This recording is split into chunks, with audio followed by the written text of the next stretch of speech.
here, homeschooling mom to 4 and chaos coordinator since 2009. This is part of a series. My husband gave me a quiet house for the morning and I'm loving it. This series is about books that you may not have heard of for different ages and stages and how we read them and why they are family favorites. I've already done 0 to 6 months of books that are actually engaging for that age. This video is from about 1 to 2 years of the types of books and specifically family favorites that we add to next to the bed that the kids have loved over the years. First is my personal favorite children's book. This is one I can read across the room to the kids when they get older. It helps with alphabet and letter recognition, and it is just plain fun to read. Who doesn't like to say chicka-chicka, boom, boom? It is by Bill Martin Jr. The best part to say is you have to get the rhythm down. Chicka-chicka, boom, boom. Will there be enough room? And that is one thing that books teach kids is rhythm. It teaches them how to recognize beats and patterns. When I read this book, oh, look how well. I need to duct tape this one. These are obviously our family favorites. I always point.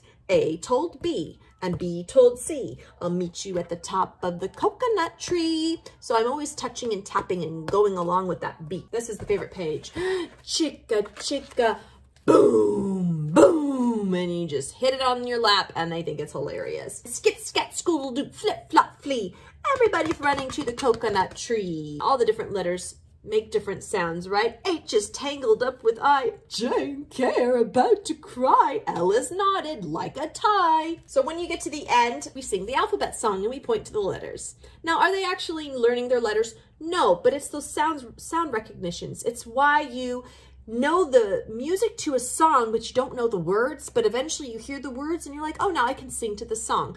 Same concept, but with kids. Little Blue Truck. We have read this book so many times. That's another one I know by heart right now. But what's fun is that you can pause where the sounds are. Horn went beep, engine purred. Friendliest sounds you ever heard. When you get to the age around 2 now, I'll say horn went, and he'll go beep. So he makes the sounds as you go along. So he thinks he's reading it too.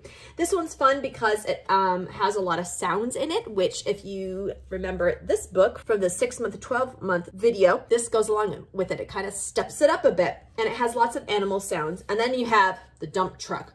Honk with the dump truck coming through. I have big important things to do. So this is the age where you got to get those sounds and those voices going. And that's what makes it fun for the kids. This is another one. This is a series. There's a whole bunch of them. And this is fun because our now 2-year-old, he saw our Christmas book with this and he was, oh, Bear. He recognizes series now. He'll recognize the characters and that's really fun. But this one is a poem and there's lots of rhyming. And when you get to it, again, there's a beat to it. And that's teaching them that music of that cadence in storytelling. This one in particular, to make it interesting, is anytime it says the bear snores on, you have to make a noise of snoring. So this one is the coals pip pop and the wind doesn't stop, but the bear snores on.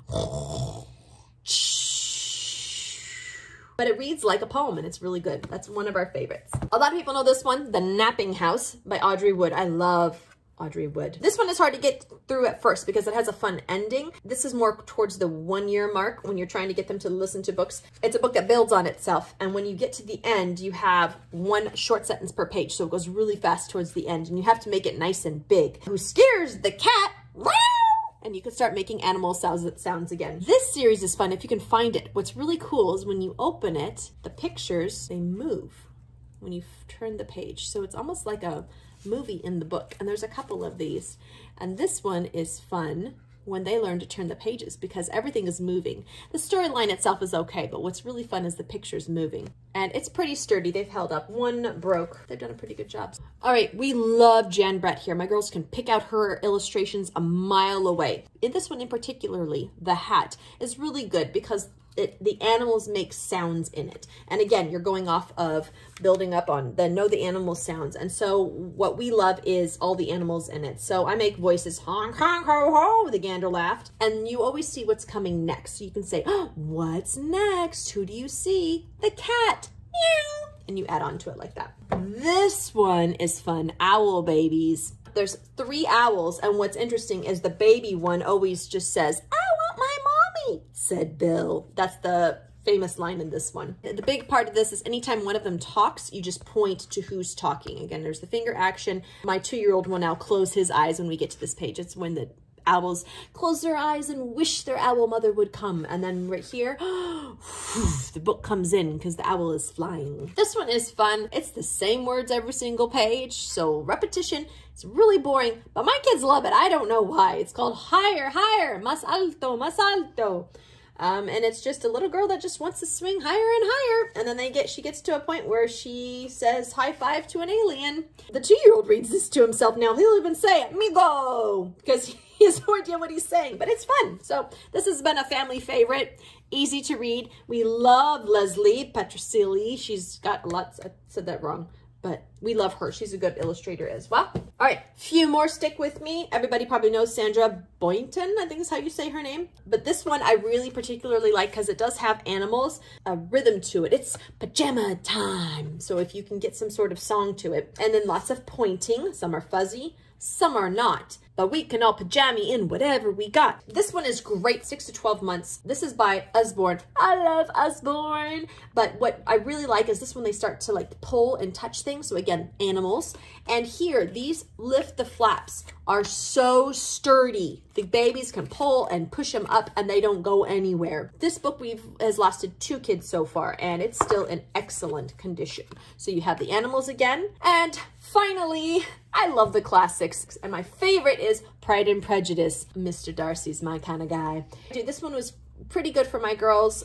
And I had to make it interesting for my boy because he's really not interested in all the dresses. He doesn't understand that. What you do is you point out the things that they do know. 1, English village, tree, tree, tree. And then I make him say 1, 1. We hold up our fingers. 1, 2, rich gentleman. He doesn't understand what I'm saying, but he does know dog. And then here, look, oh my goodness, there's sheep. So we make sheep noises. So just because a book seems a little boring, you have to look like a child. What is the child going to see? Those are the books I recommend from ages 1 to 2. Kind of thinking thematically, get your brain looking and what to look for in a book. And these are just the ones we have on the shelf and we read through them over and over again. And again, you build on from 0 to 12 months. So if I put this stack here, if I had a pair down, these are the books I would keep. These are what we go through over and over again. 0 to 2 years. These are the favorites. All right, remember, it is okay to make mistakes. The important part is to learn from them. God bless.